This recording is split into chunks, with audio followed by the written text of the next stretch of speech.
Open for questions. So we go here. Okay, Srinjoy. So in these recent days, you would have noticed statements by Canadian government officials targeting a senior Indian cabinet minister.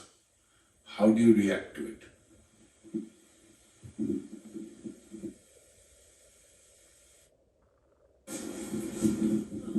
This is Yeshi Sili from the New Indian Express. I also have a question on Canada. Jagmeet Singh has said that his party would like to introduce a motion to officially recognize the Sikh genocide in their parliament. Your reactions?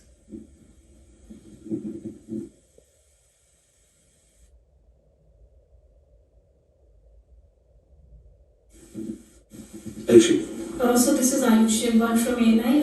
What is India's comment on the recent sanctions announced by US against 19 private entities from India and 2 Indian nationals eligibility for dual-use technologies to Russia? And also, did this issue come up during the talks between our NSA, the telephonic talks held between our NSA and Jake Sullivan?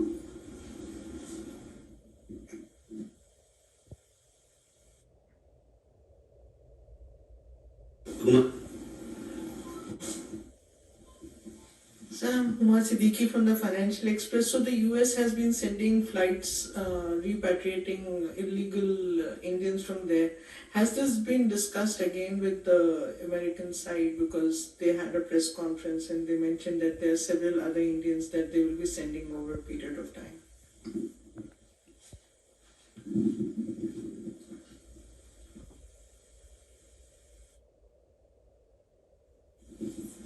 Elena, TASS News Agency, good afternoon.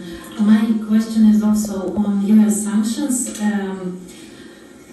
What can they have any impact on business in India of Indian companies? And yes, will you discuss it with your counterparts and on the whole, what is India's position on such sanctions policy from American side? Okay. Thank you. So first, let's take Srinjoy's question regarding latest Canadian target. We had summoned the representative of the Canadian High Commission yesterday. A diplomatic note was handed over in reference to the proceedings of the Standing Committee on Public Safety and National Security in Ottawa on October 29th, 2024. It was conveyed in a note that the Government of India protests in the strongest terms to the absurd and baseless references made to the Union Home Minister of India before the committee by Deputy Minister David Morrison. In fact, the revelation that high Canadian officials deliberately leak unfounded insinuations to the international media as part of a conscious strategy to discredit India and influence other nations only confirms the view Government of India has long held about current Canadian government's political agenda and behavioral pattern. Such irresponsible actions will have serious consequences for bilateral ties. Wow. हमने कल Canada के उच्चायोग यानी दूतावास के प्रतिनिधि को समन किया था। 29 अक्टूबर 2024 को ओटावा में सार्वजनिक सुरक्षा और राष्ट्रीय सुरक्षा पर स्थायी समिति कार्यवाही के संदर्भ में एक राजनयिक नोट उस प्रतिनिधि को सौंपा गया है। उस नोट में बताया गया कि भारत सरकार उप मंत्री डेविड मॉरिसन द्वारा समिति के समक्ष भारत के केंद्रीय गृह मंत्री के बारे में व्यक्त किए गए अनर्गल और निराधार संदर्भों को कड़े से कड़ा विरोध करती है।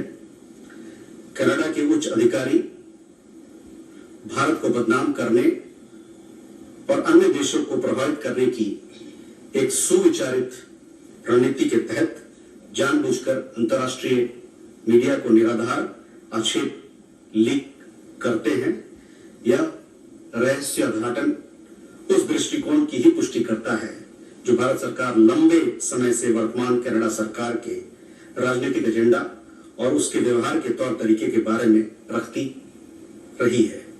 इस तरह की गैर जिम्मेदाराना कार्रवाइयों से द्विपक्षीय संबंधों पर गंभीर परिणाम होंगे। Ishi, your question regarding certain celebration that you referred in the parliament.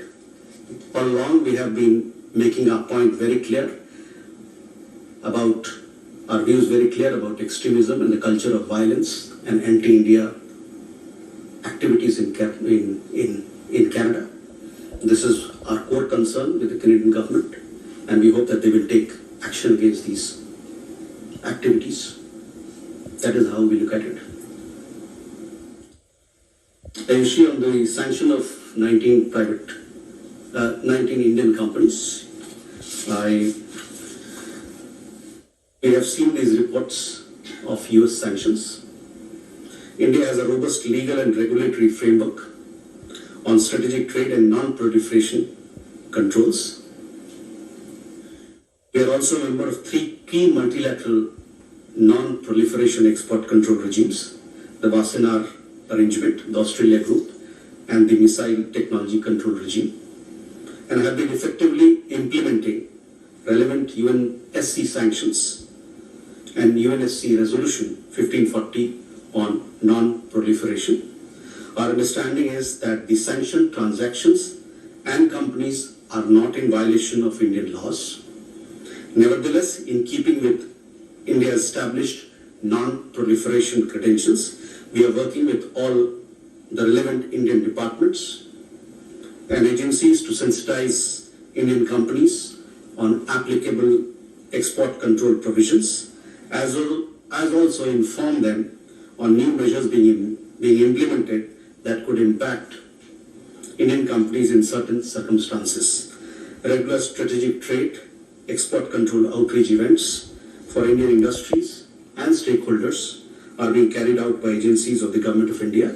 We are also in touch with the US authorities to clarify issues. That also answers your question, Elena. On deportation of irregular and illegal Indians in the United States, you would have seen that recently we had some deportation from the United States. We have a regular dialogue with the United States on migration and mobility. And the idea behind that is to create more avenues for legal migration. And as part of this, our regular consular dialogue and arrangement, we have facilitated movement of people who are staying in the United States illegally or are part of irregular movement. And this has been going on for some time. And we hope that with this cooperation and our engagement with the United States on mobility and migration, we will be able to deter illegal immigration. Do we have more questions?